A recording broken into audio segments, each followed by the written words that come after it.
Every time you walk into the room, got me feeling crazy. Like my heart boom boom. Any other boy would stare, but me I look away, cause you're making me scared. Trying not to breathe, 1, 2, 3. Assalamualaikum warahmatullahi wabarakatuh. Halo guys, terima kasih sudah klik video ini. Video ini kami buat untuk memenuhi tugas mata kuliah konsep dasar kimia di SD. Kali ini kita akan membahas mengenai lemak. Apa itu lemak? Baik, di sini ada pengertian lemak. Lemak merupakan suatu senyawa kimia tidak larut air yang disusun oleh unsur karbon C, hidrogen H, dan oksigen O. Lemak bersifat hidrofobik atau tidak larut dalam air. Untuk melarutkan lemak dibutuhkan pelarut khusus seperti eter, kloroform, dan benzen. Lemak ini juga biasa disebut dengan lipid. Selanjutnya, struktur lemak. Struktur lemak disusun oleh asam lemak yang merupakan senyawa asam karboksilat dengan rantai karbon yang sangat panjang. Lemak yang paling sederhana adalah trigliserida yang merupakan sebuah senyawa dengan gugus ester. Senyawa ini terbentuk dari molekul gliserol yang terikat pada 3 senyawa asam lemak yang memiliki gugus asam karboksilat. Asam lemak yang menjadi penyusun bagi struktur lemak terbagi menjadi 2 jenis berdasarkan ikatan rantai karbonnya, yaitu asam lemak jenuh dan asam lemak tak jenuh. Lemak tersusun atas trigliserida atau trigliserol. Senyawa ini masih bisa terurai menjadi gliserol dan 3 asam lemak. Sebagian gliserida pada hewan disebut lemak, sedangkan gliserida pada tumbuhan disebut minyak. Contohnya lemak hewani seperti minyak babi dan lemak nabati seperti minyak jagung. Struktur lemak yang pertama ada asam lemak. Asam lemak terdiri atas 2 bagian. Ada asam lemak jenuh dan asam lemak tak jenuh. Asam lemak jenuh pada rantai karbonnya tidak terdapat ikatan rangkap atau bisa dikatakan seluruh ikatannya berupa ikatan kovalen tunggal saja. Jadi, asam lemak jenuh hanya memiliki ikatan tunggal saja.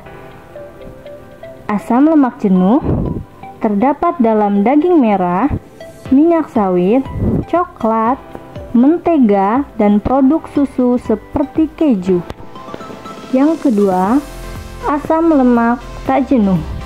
Kebalikan dari asam lemak jenuh, struktur asam lemak tak jenuh memiliki rantai karbon berikatan rangkap.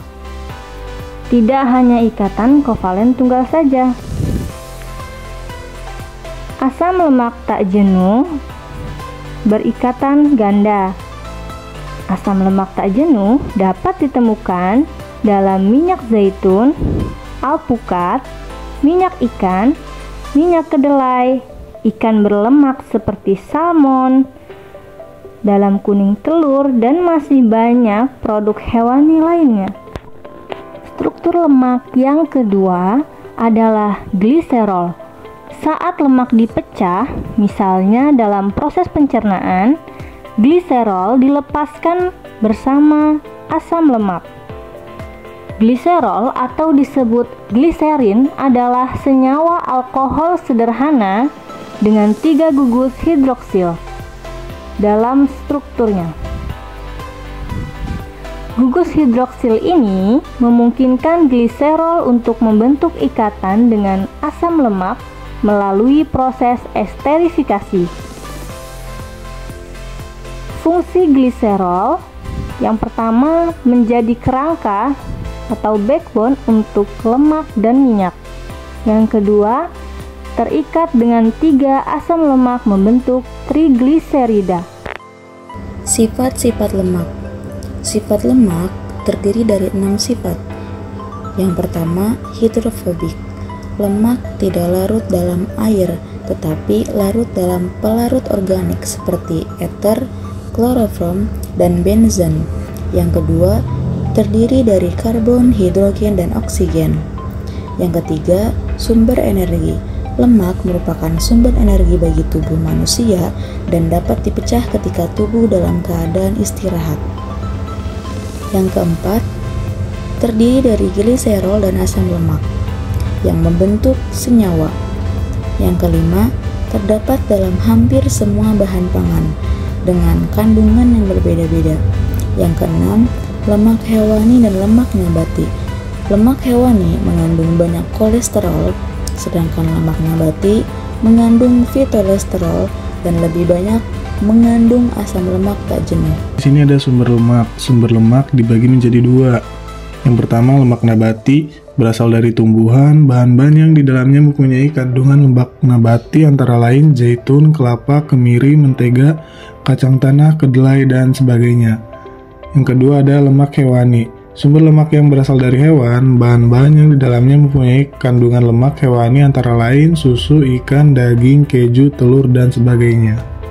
Selanjutnya di sini ada fungsi lemak. Fungsi lemak itu dibagi menjadi 8. Yang pertama itu ada cadangan energi, yang kedua sumber asam lemak esensial, yang ketiga ada alat angkut vitamin larut lemak, yang keempat ada hemat protein, yang kelima memberi rasa kenyang dan kelezatan, yang keenam sebagai pelumas, yang ketujuh memelihara suhu tubuh, dan yang terakhir pelindung organ tubuh. Selanjutnya, cara identifikasi lemak. Bagaimana sih cara identifikasi lemak? Cara ini bisa menggunakan beberapa uji. Yang pertama, uji sederhana di laboratorium dan reaksi kimia. Uji sederhana di laboratorium yaitu dengan menggunakan uji kertas buram. Kertas buram dipilih sebagai media pengujian karena kertas ini memiliki karakteristik yang mudah untuk menyerap air dan minyak. Sebagai contoh, oleskan sampel misalnya minyak atau makanan pada kertas buram. Selanjutnya, uji kelarutan.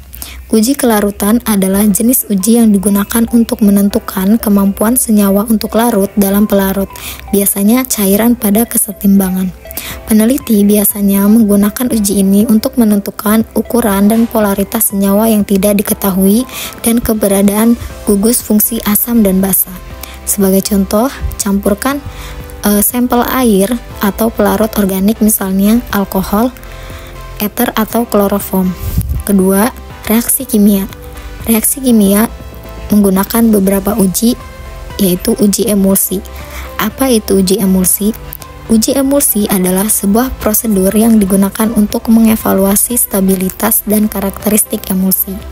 Emulsi sendiri adalah campuran dari dua cairan yang biasanya tidak dapat bercampur, seperti minyak dan air, yang dapat dihomogenkan dengan bantuan surfaktan atau agen pengemulsi. Sebagai contoh, campurkan sampel dengan air dan tambahkan etanol, kemudian kocok campuran tersebut. Selanjutnya, uji Sudan 3. Uji Sudan 3 merupakan salah satu uji yang digunakan untuk menguji lipid, termasuk lipid lemak atau minyak, yang terdiri dari asam lemak dan gliserol. Yang selanjutnya, uji saponifikasi. Saponifikasi adalah proses pembuatan sabun yang berlangsung dengan mereaksikan asam lemak dengan alkali yang menghasilkan air serta garam karbonil. Produk yang dihasilkan dalam proses ini yaitu sabun dan gliserin. Sebagai contoh, reaksikan lemak dengan alkali kuat, misalnya NaOH. NaOH di sini yaitu natrium hidroksida, yang merupakan zat yang sangat serbaguna yang digunakan untuk membuat berbagai produk sehari-hari, seperti kertas, aluminium, pembersih saluran air, dan oven komersial, serta sabun dan deterjen. Sifat kimia dari NaOH yaitu sangat mudah menyerap gas CO2, yang dimana senyawa ini sangat mudah larut dalam air. Oke guys, mungkin segitu saja penjelasan dari kami. Sebelum kita mengakhiri video ini, alangkah baiknya kita pantun terlebih dahulu. Karena dimulai, maka juga akan diakhiri. Cakep. Jika diakhiri tanpa memulai, itu bukan presentasi, tapi masalah hati. Sekian dari kami izin pamit undur diri, karena lebih baik sadar diri daripada memaksakan kehendak diri sendiri. Kurang lebihnya mohon maaf. Wassalamualaikum warahmatullahi wabarakatuh.